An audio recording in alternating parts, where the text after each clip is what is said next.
A man disguises himself as an orphan. His plan: to infiltrate a Fosan martial arts school for decades, and ultimately dismantle Chinese martial arts from within. But little did he know, the man he considered a brother would become the deadliest variable in his entire plan.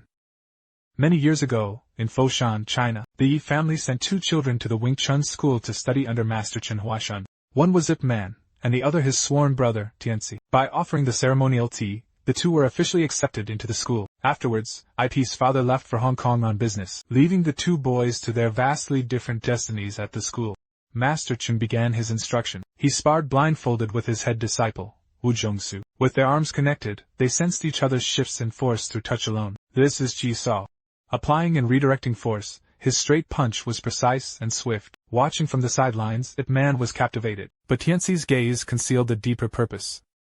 Chen Huashan passed away after a relapse of an old ailment. The school was left in the care of the conservative head disciple, Wu Zhongsu. A few years later, at the Lantern Festival, IP Man's life reached a turning point. When local thugs began extorting a street performer, it was Zhang Yongqing who stepped in. Ip Man jumped in, delivering a swift and decisive flurry of straight punches. When a thug tried a sneak attack with a knife, Zhang Yongqing trapped him with a steamer basket. As they fought side by side, a connection sparked between them, but a letter from Zhang Yongqing was intercepted by Mei Hui, a junior disciple with a crush on Ip Man. At that time in Hong Kong, conflicts were constant within the British concession. On a hockey field, Ip Man was publicly humiliated by some foreigners. He could no longer tolerate it. He accepted the challenge to fight a classic Western-style boxer. Probing with jabs, he unleashed a flurry of hooks. Ip Man countered with Wing Chun's short bridge, narrow stance, a seamless blend of offense and defense. Using a joint lock, he ended the fight in 45 seconds.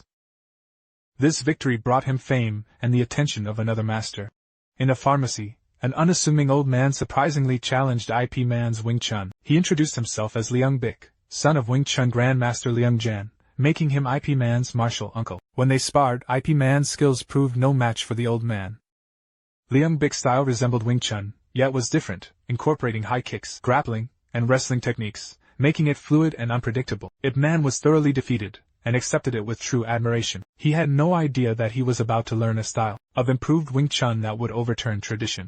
For the next 4 years, Liang Bic taught him everything he knew, a style combining long and short-range techniques with high and low kicks. IP Man's Kung Fu underwent a fundamental transformation. 4 years later, Ip Man returned, his training complete. He sparred with Tianxi, using short-range elbow strikes and surprise high kicks. These new moves caught Tianxi completely off guard. His martial brothers were astonished and eagerly asked him to teach them. That evening, his senior brother harshly scolded Ip Man and forced him into a duel. Out of respect, Ip Man held back at every turn, but his senior brother exploited an opening and sent him flying with a single blow. He was forced to kneel before his master's memorial tablet, isolated and alone. During the years Ip Man was away, Tianxi had worked his way into the Fosan Jingwu Athletic Association, earning the high regard of its chairman, Li Wanhao. The Japanese representative, Kitano, tried to bribe the Jingwu Association with 300,000 silver dollars, but Chairman Li flatly refused. Humiliated and enraged, Kitano returned with his men to challenge the school. Tianxi stepped forward and easily defeated 2 of the samurai. Kitano's daughter, Yumi, attacked with her sword, but Tianxi anticipated her moves, defeating her in a single strike, and was promoted to vice president. Meanwhile, Ip Man and Zhang Yongqing reunited at a cinema, and their feelings for each other quickly deepened. Tianxi also married his junior, Mei Hui, who had long been in love with him. On the wedding night, President Li became heavily intoxicated, and Ip Man saw him home. The next day, President Li was found dead in his home. The fatal wound was from Wing Chun's throat-locking strike. Ip Man was the last person to see him alive. Combined with the housekeeper's testimony, he was immediately arrested by the police. With Ip Man imprisoned, Tianxi logically took his place as president. His first act as president was to accept 300,000 in funding from Kitano, bringing the enemy into their ranks. Inside a wedding gift from Yumi, Mei Hui discovered a secret letter ordering Tianxi to assassinate President Li. Upon discovering the truth, she was devastated and tried to hang herself, but was saved by Tianxi. With his cover now blown, Tianxi was cornered with nowhere to run, so he decided to flee with Mei Hui, but they were intercepted by Kitano's men. Mei Hui was taken captive. To protect his wife and child, Tianxi was forced to accept a mission to assassinate his senior, Wu Zhongsu. Learning the truth, an enraged Wu Zhongsu rushed to the martial hall, only to walk into a trap. Inside the ancestral hall, Yumi and a dozen Japanese samurai surrounded him. Outnumbered, the senior brother still held his own. Just then, a masked Tianxi arrived, joining Yumi in a pincer attack.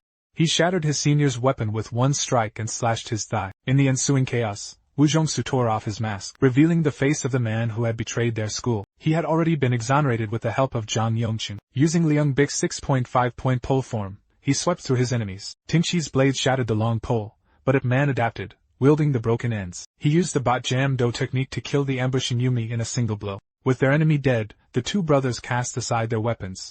They faced each other barehanded in a fight to the death. Tinchi fought with karate, his movements wide and powerful, while Ip Man used Wing Chun, countering his every move. After dozens of exchanges, an exhausted Tinchi resorted to a desperate groin kick. Ip Man trapped his leg, overwhelming him with a flurry of chain punches and elbow strikes. The battle over, Tinchi finally admitted he was not an orphan. He was a Japanese spy, undercover for decades, solely for this mission. With his mission a failure and nothing left to live for, he chose to commit seppuku. In a chaotic warehouse thick with airborne flour, his vision was obscured. So he closed his eyes, using the advanced Wing Chun technique, Tingqiu. Using his hands, he sensed every move his opponents made.